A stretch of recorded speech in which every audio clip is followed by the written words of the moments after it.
मंच पर विराजमान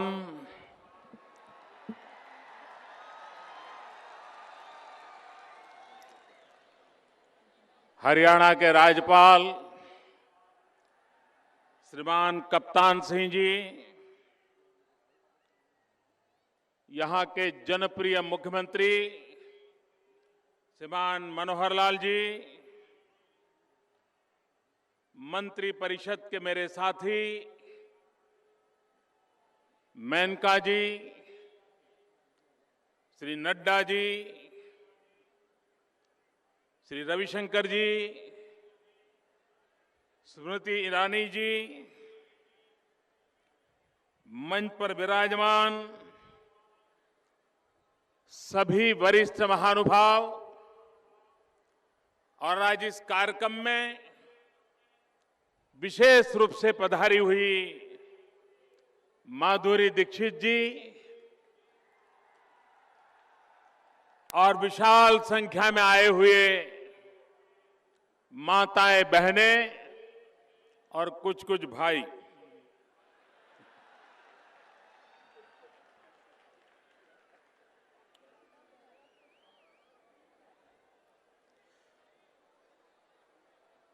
आज पानीपत की धरती पर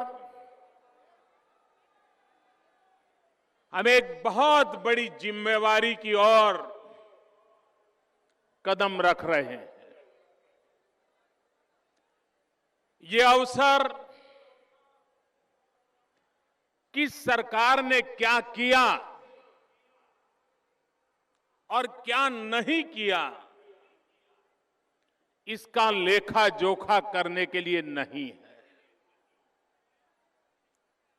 गलती किसकी थी, गुनाह किसका था, ये आरोप प्रत्यारोप का वक्त नहीं है। पानीपत की धरती पर यह अवसर हमारी जिम्मेवारियों का एहसास कराने के लिए है। सरकार हो, समाज हो, गांव हो, परिवार हो, मां बाप हो, हर किसी की एक सामूहिक जिम्मेवारी है। और जब तक एक समाज के रूप में हम इस समस्या के प्रति संवेदनशील नहीं होंगे, जागरूक नहीं होंगे, तो हम अपना ही नुकसान करेंगे, ऐसा नहीं है। हम आने वाली सदियों तक पीढ़ी दर पीढ़ी एक भयंकर संकट को निमंत्रण दे रहे हैं। और इसलिए मेरे भाइयों बहनों, और मैं इस बात के लिए मेनका जी और उनके विभाग का आभारी हूं कि उन्होंने इस कार्यक्रम के लिए हरियाणा को पसंद किया। मैं मुख्यमंत्री जी का भी अभिनंदन करता हूं कि इस संकट को उन्होंने चुनौती को स्वीकार किया है।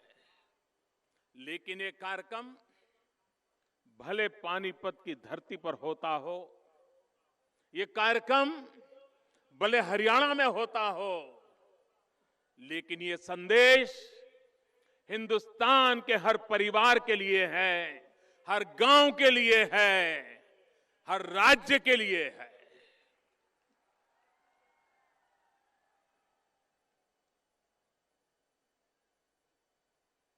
क्या कभी हमने कल्पना की है जिस प्रकार की समाज की अवस्था हम बना रहे हैं, अगर यही चलता रहा तो आने वाले दिनों में हाल क्या होगा।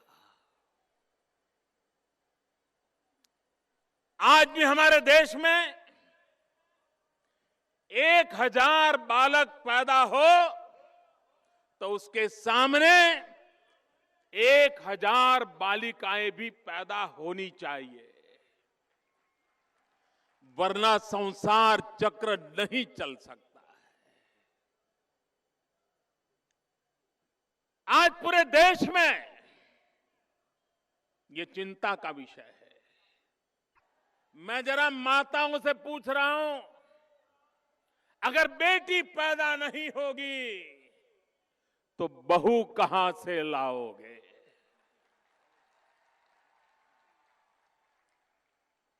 और इसलिए जो हम चाहते हैं वो समाज भी तो चाहता है।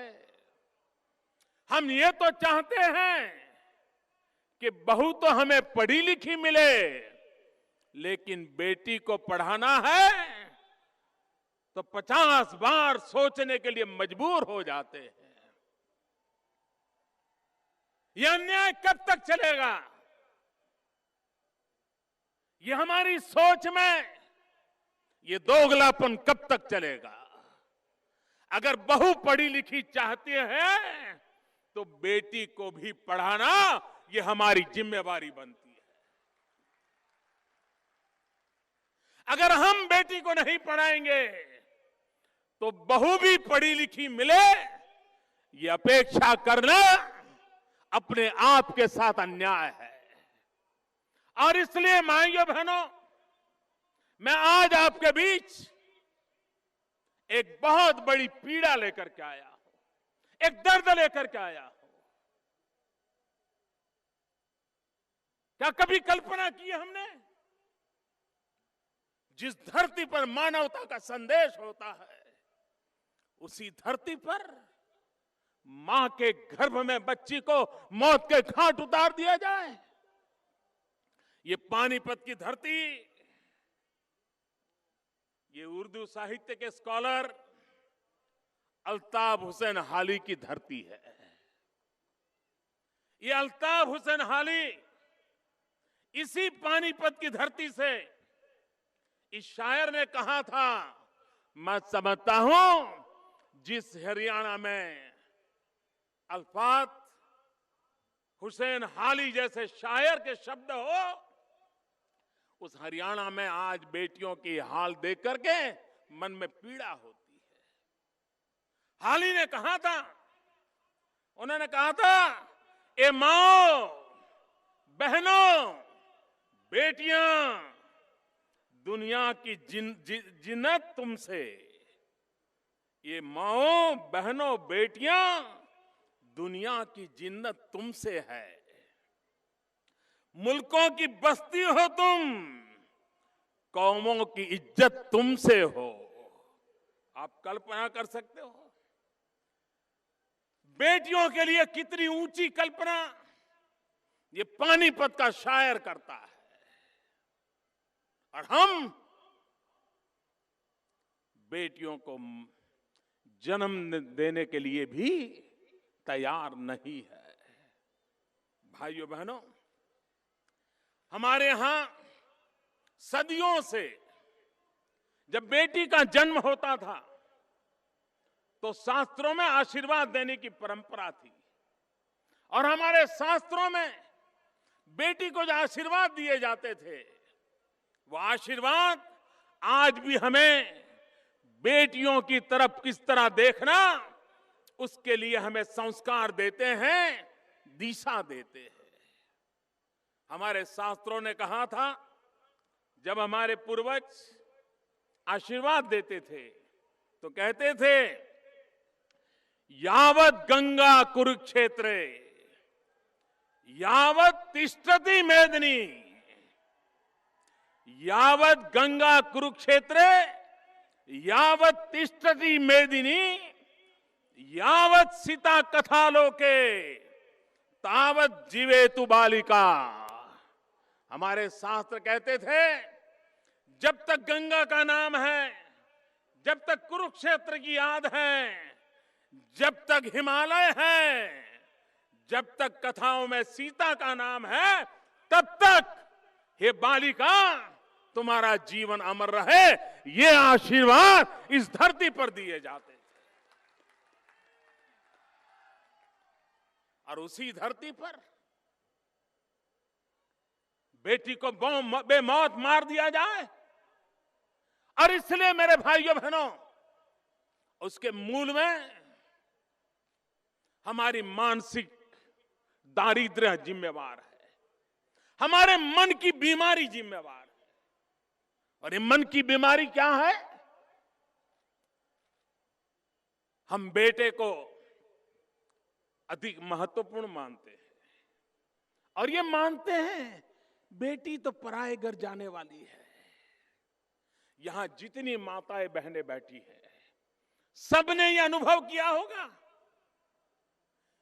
ये मानसिक दारिद्र्य की अनुभूति परिवार में होती है। मां खुद जब बच्चों को खाना परोसती है, खिचड़ी परोसी गई हो और घी डाल रही हो, तो बेटे को तो 2 चम्मच घी डालती है और बेटी को 1 चम्मच घी डालती है। और जब, मुझे माफ करना भाइयों बहनों, यह बीमारी सिर्फ हरियाणा की नहीं है, यह हमारे देश की मानसिक बीमारी का परिणाम है। और बेटी को, अगर बेटी कहे कि ना मम्मी मुझे भी 2 चम्मच दे दो, तो मां कहते से डरती नहीं है, बोल देती है, अरे तुझे तो पराये घर जाना है, तुझे घी खा करके क्या करना है। ये कब तक हम ये अपने पराये की बात करते रहेंगे? और इसलिए हम सबका दायित्व है, हम समाज को जगाएं। कभी कभी जिस बहन के पेट में बच्ची होती है, वो कतई नहीं चाहती है कि उसकी बेटी का मार दिया जाए, लेकिन परिवार का दबाव, माहौल, घर का वातावरण उसे इस पाप करने के लिए भागीदार बना देता है, और वह मजबूर होती है, उसमें दबाव डाला जाता है, और उसी का नतीजा होता है कि बेटियों को मां के गर्भ में ही मार दी जाती है। हम किसी भी तरह से अपने आप को 21वीं सदी के नागरिक कहने के अधिकारी नहीं है। हम मानसिकता से 18वीं शताब्दी के नागरिक हैं, जिस 18वीं शताब्दी में बेटी को दूध पीती करने की परंपरा थी। बेटी का जन्म होते ही दूध के बड़े बर्तन के अंदर उसे डुबो दिया जाता था, उसे मार दिया जाता था। हम तो उनसे भी गए बीते हैं, वो तो पाप करते थे, गुनाह करते थे। बेटी जन्मती थी, आंखें खोल करके पल दो पल के लिए अपनी मां का चेहरा देख सकती थी। बेटी जन्मती थी, 2-4 सांस ले पाती थी। बेटी जन्मती थी, दुनिया का एहसास कर सकती थी। बाद में उस मानसिक बीमारी के लोग उसको दूध के बर्तन में डाल करके मार देते थे। हम तो उनसे भी गए बीते हैं। हम तो बेटी को मां का चेहरा भी नहीं देखने देते, 2 पल सांस भी नहीं लेने देते, इस दुनिया का एहसास भी नहीं होने देते, मां के गर्भ में ही उसे मार देते हैं। इससे बड़ा पाप क्या हो सकता है? और हम संवेदनशील नहीं है, ऐसा नहीं है। कुछ साल पहले इसी हरियाणा में कुरुक्षेत्र जिले में हल्दाहेड़ी गांव में एक ट्यूबवेल में एक बच्चा गिर गया था, प्रिंस कश्यप।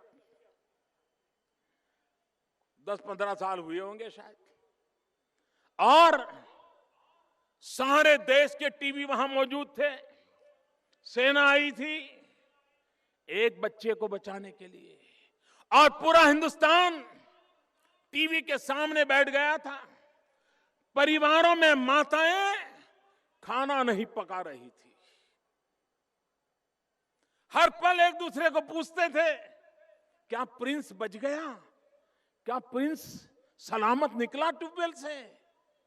करीब 24 घंटे से भी ज्यादा समय हिंदुस्तान की सांसें रुक गई थी। एक प्रिंस,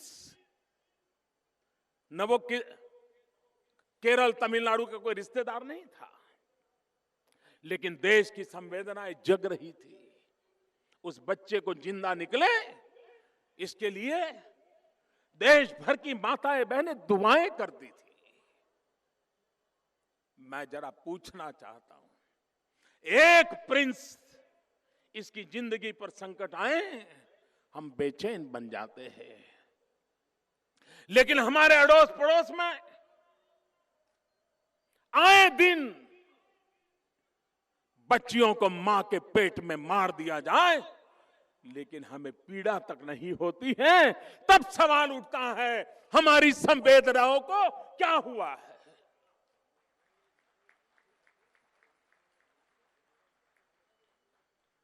और इसलिए मैं आज आपके पास आया। हमें बेटियों को मारने का हक नहीं है, और ये सोच है बुढ़ापे में बेटा काम आता है, इससे बड़ी गलतफहमी किसी को नहीं होनी चाहिए। अगर बुढ़ापे में बेटे काम आए होते तो पिछले 50 साल में जितने वृद्धाश्रम खुले हैं शायद उतने नहीं खुले होते।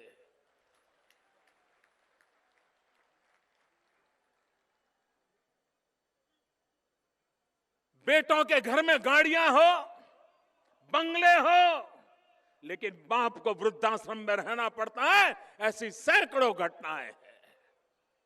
और ऐसी बेटियों की भी घटनाएं हैं।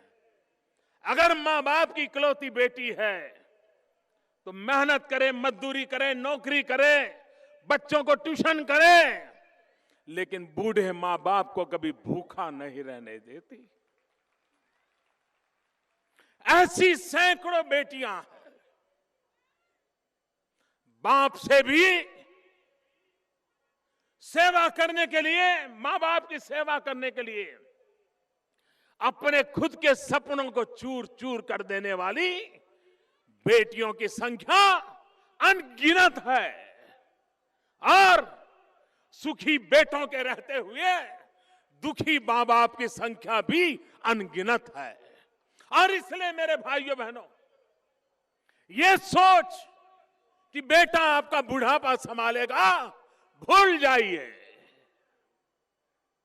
अगर आप अपने संतानों को समान रूप से संस्कारित करके बड़े करोगे तो आपकी समस्याओं का समाधान अपने आप हो जाएगा। कभी कभी लगता है कि बेटी तो पराये घर की है। मैं जरा पूछना चाहता हूं, सचमुच में ये सही सोच है क्या? अरे बेटी के लिए तो आपका घर पराया होता है। जिस घर आप बेचते हो वो पल दल पल में आप उस घर को अपना बना लेती है। कभी पूछती नहीं है कि मुझे उस गांव में क्यों डाला, मुझे उस कुटुंब में क्यों डाल दिया। जो भी मिले उसको सर आंखों पर चढ़ा करके अपना जीवन वहां खपा देती है वो, और अपने मां बाप के संस्कारों को उजागर करती है। अच्छा होता है तो कहती है मेरी मां ने सिखाया है, अच्छा होता है तो कहती है मेरे मां बाप के, मेरे मायके के संस्कार के कारण मैं अच्छा कर रही हूं। बेटी कहीं पर भी जाए वो हमेशा आपका गौरव बढ़े उसी प्रकार का काम करती है। आप तो मुझे कल्पना कीजिए, आपने कभी सोचा है यही तो हरियाणा की धरती जहां की एक बेटी कल्पना चावला,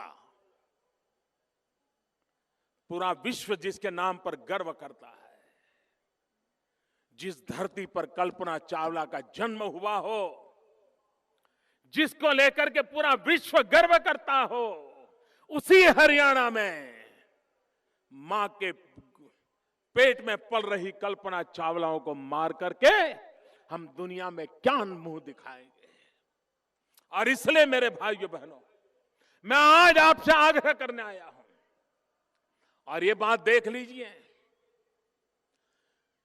अगर अवसर मिलता है तो बेटे से बेटियां ज्यादा कमाल करके दिखाती है। आज भी आपके हरियाणा के और हिंदुस्तान के किसी भी राज्य के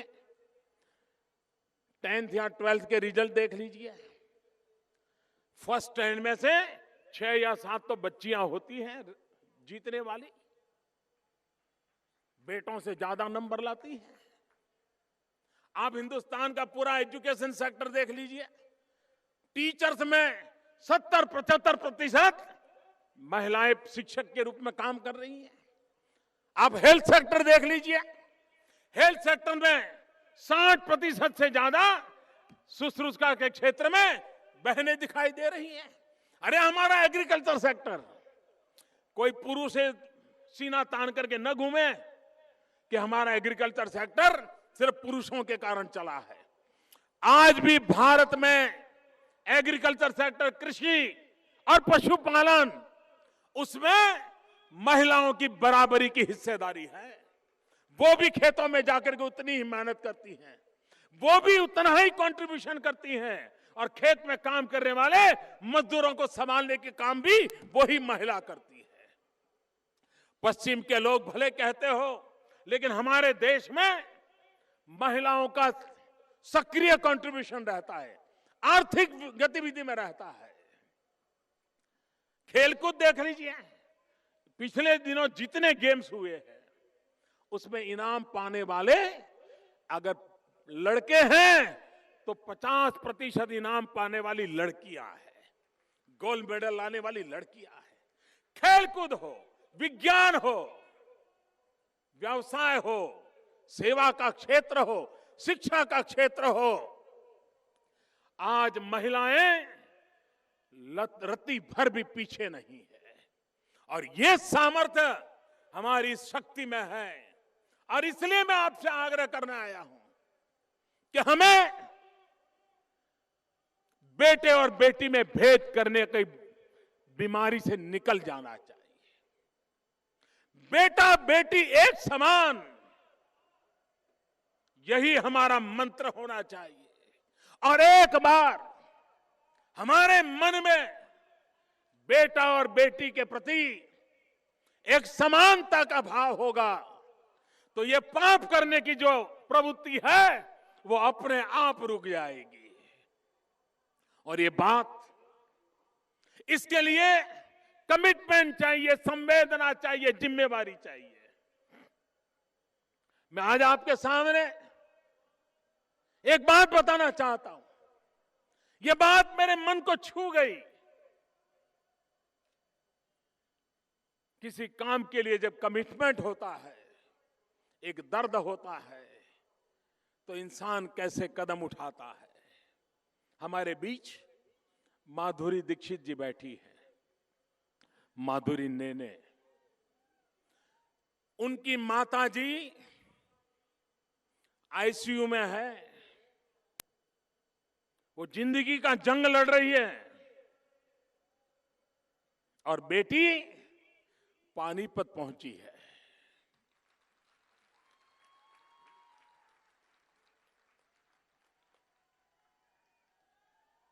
और मां कहती है कि बेटी ये काम अच्छा है, तुम जरूर जाओ। वेदर इतना खराब होने के बावजूद भी माधुरी जी अपनी बीमार मां को छोड़ करके आपकी बेटी बचाने के लिए आपके बीच आकर के बैठी। और इसलिए मैं कहता हूं, एक कमिटमेंट चाहिए। एक जिम्मेवारी का एहसास चाहिए। और ये एक सामूहिक जिम्मेवारी में से आता है। गांव, पंचायत, परिवार, समाज के लोग, इन सब ने दायित्व निभाना पड़ेगा और तभी जाकर के हम इस असंतुलन को मिटा सकते हैं। ये रातों रात मिटने वाला नहीं है। करीब करीब 50 साल से ये पाप चला है। आने वाले कदाच 100 साल तक हमें जागरूक रूप से प्रयास करना पड़ेगा, तब जाकर के शायद इस स्थिति को हम सुधार पाएंगे। और इसलिए मैंने कहा, आज का ये जो पानीपत की धरती पर हम संकल्प कर रहे हैं, ये संकल्प आने वाली सदियों तक पीढ़ियों की भलाई करने के लिए है। भाइयों बहनों, आज यहां भारत सरकार की एक और योजना का भी प्रारंभ हुआ है, सुकन्या समृद्धि योजना। बेटी बचाओ, बेटी पढ़ाओ, इसको निरंतर बल देना है। और इसलिए उसके लिए एक सामाजिक सुरक्षा भी चाहिए। इस सुकन्या समृद्धि योजना के तहत 10 साल से कम उम्र की बेटी 1,000 रुपया से लेकर के 1.5 लाख रुपए तक उसके मां बाप पैसे बैंक में जमा कर सकते हैं। और सरकार की तरफ से हिंदुस्तान में किसी भी प्रकार की परंपरा में ब्याज दिया जाता है, उससे ज्यादा ब्याज इस बेटी को दिया जाएगा।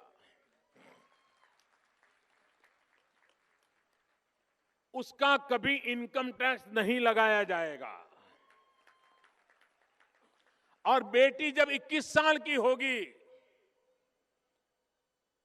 पढ़ाई पूरी होगी या शादी करने जाती होगी, तो ये पैसा पूरा का पूरा उसके हाथ में आएगा और वो कभी मां बाप के लिए बोझ महसूस नहीं होगी। मैं काशी के लोगों ने मुझे अपना एमपी बनाया है। वहां एक जयापर गांव है। जयापर गांव ने मुझे गोद लिया है और वो जयापर गांव मेरी रखवाली करता है, मेरी चिंता करता है। जयपुर में गया था, मैंने उनको कहा था कि हमारे गांव में जब बेटी पैदा हो तो पूरे गांव का एक बड़ा महोत्सव होना चाहिए, आनंद उत्सव होना चाहिए। और मैंने प्रार्थना की थी कि बेटी पैदा हो तो 5 पेड़ बोने चाहिए। मुझे बाद में चिट्ठी आई, मेरे आने के कुछ 1 आध महीने के बाद वहां कोई एक बेटी जन्म का समाचार आया तो पूरे गांव ने उत्सव मनाया। और उतना ही नहीं, सब लोगों ने जाकर के 5 पेड़ लगाए। मैं आपको भी कहता हूं, आप भी बेटी पैदा हो 5 पेड़ लगाएंगे, बेटी भी बड़ी होगी, पेड़ भी बड़ा होगा। और जब शादी का समय आएगा, उन 5 पेड़ बेच दोगे ना, तो भी उसकी शादी का खर्चा यूं ही निकल जाएगा। भाइयों बहनों, बड़ी सरलता से, समझदारी के साथ इस काम को हमने आगे बढ़ाना है। और इसलिए आज मैं हरियाणा की धरती, जहां ये सबसे बड़ी चुनौती है, लेकिन हिंदुस्तान का कोई राज्य बाकी नहीं है कि जहां चुनौती नहीं है। और मैं जानता हूं, ये दयानंद सरस्वती के संस्कारों से पली हुई धरती है। एक बार हरियाणा के लोग ठान ले तो वे दुनिया को खड़ी करने की ताकत रखते हैं। मुझको बड़ा बनाने में हरियाणा का भी बहुत बड़ा रोल है। मैं सालों तक आपके बीच रहा हूं, आपके प्यार को भली भांति मैं अनुभव करता हूं। आपने मुझे पाला, पोसा, बड़ा किया।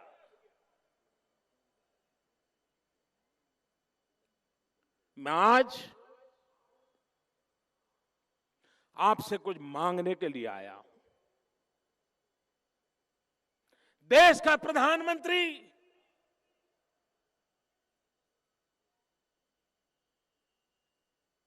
एक भिक्षुक बन के आपसे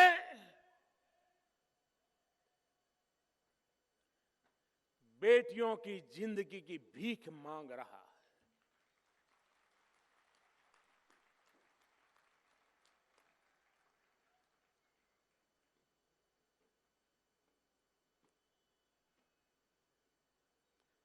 हम बेटियों को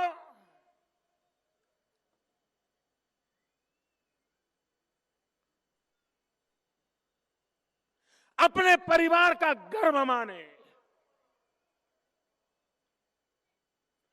राष्ट्र का सम्मान माने। आप देखिए, यह असंतुलन में से हम बहुत तेजी से बाहर आ सकते हैं। बेटा और बेटी दोनों वो पंख हैं जीवन की ऊंचाइयों को पाने का, उसके बिना कोई संभावना नहीं है। और इसलिए ऊंची उड़ान भी भरनी है तो सपनों को बेटे और बेटी दोनों पंख चाहिए, तभी तो सपने पूरे होंगे। और इसलिए मेरे भाइयों बहनों, हम एक जिम्मेवारी के साथ इस काम को निभाएं। मुझे बताया गया है कि हम सबको शपथ लेना है। आप जहां बैठे हैं वहीं बैठे रहिए, दोनों हाथ ऊपर कर दीजिए और मैं एक शपथ बोलता हूं, मेरे साथ आप शपथ बोलेंगे। मैं शपथ लेता हूं कि मैं लिंग चयन एवं कन्या भ्रूण हत्या का विरोध करूंगा। मैं बेटी के जन्म पर खुश होकर सुरक्षित वातावरण प्रदान करते हुए बेटी को सुशिक्षित करूंगा। मैं समाज में बेटी के प्रति भेदभाव खत्म करूंगा। मैं बेटी बचाओ बेटी पढ़ाओ का संदेश पूरे समाज में प्रसारित करूंगा।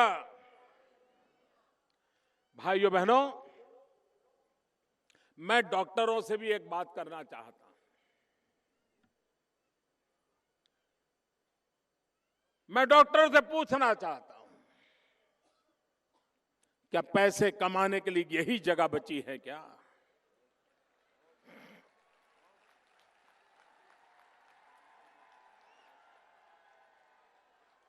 और ये पाप के पैसे आपको सुखी करेंगे क्या? अगर डॉक्टर का बेटा कमारा रह गया और आगे चल करके शैतान बन गया तो डॉक्टर के पैसे किस काम आएंगे? मैं डॉक्टरों को पूछना चाहता हूं, क्या यह आपका दायित्व नहीं है? क्या आप इस पाप में भागीदार नहीं बनेंगे? डॉक्टरों को अच्छा लगे बुरा लगे, लेकिन मैं कहना चाहता हूं कि आपकी इस जिम्मेवारी है। आपको डॉक्टर बनाया है समाज ने, आपको पढ़ लिख करके तैयार किया है, गरीब के पैसों से पल करके बड़े हुए हैं। आपको पढ़ाया गया है किसी की जिंदगी बचाने के लिए। आपको पढ़ाया गया है किसी की पीड़ा को मुक्ति करने के लिए। आपको बच्चियों को मारने के लिए शिक्षा नहीं दी गई है। अपने आप को झकझोरिए। 50 बार सोचिए, आपके हाथ निर्दोष बेटियों की हत्या के खून से रंगने नहीं चाहिए। जब शाम को खाना खाते हो तो उस थाली के सामने देखो, जिस मां ने, जिस पत्नी ने, जिस बहन ने वो खाना पकाया है, वो भी तो किसी की बेटी है। अगर वो भी किसी डॉक्टर के हाथ चढ़ गई होती तो आज आपकी थाली में खाना ना होता। आप भी सोचिए, कहीं उस मां, बेटी, बहन ने आपके लिए जो खाना पकाया है, कहीं आपके खून से रंगे हुए हाथ उस खाने की चपाती पर तो हाथ नहीं लगा रहे। जरा अपने आप को पूछिए मेरे डॉक्टर भाइयों बहनों, ये पाप समाज द्रोह है, ये पाप सदियों की गुनहगारी है। और इसलिए एक सामाजिक दायित्व के तहत, एक कर्तव्य के तहत, और सरकारें किसकी नहीं, ये दोषारोपण करने का वक्त नहीं है। हमारा काम है जहां से जग गए हैं जाग करके सही दिशा में चलना। मुझे विश्वास है पूरा देश इस संदेश को समझेगा। हम सब मिलकर के देश को भविष्य के संकट से बचाएंगे। और फिर एक बार मैं हरियाणा को इतने बड़े विशाल कार्यक्रम के लिए, और हरियाणा इस संदेश को उठा लेगा तो हिंदुस्तान तो हरियाणा के पीछे चल पड़ेगा। मैं फिर एक बार आप सबको बहुत बहुत बधाई देता हूं, आपका बहुत बहुत धन्यवाद करता हूं। बेटी बचाओ, बेटी पढ़ाओ, इस संकल्प को लेकर के हम जाएंगे। इसी एक अपेक्षा के साथ मेरे साथ पूरी ताकत से बोलिए, भारत माता की। दोनों मुट्ठी बंद करके पूरी ताकत से बोलिए, भारत माता की, भारत माता की, भारत माता की।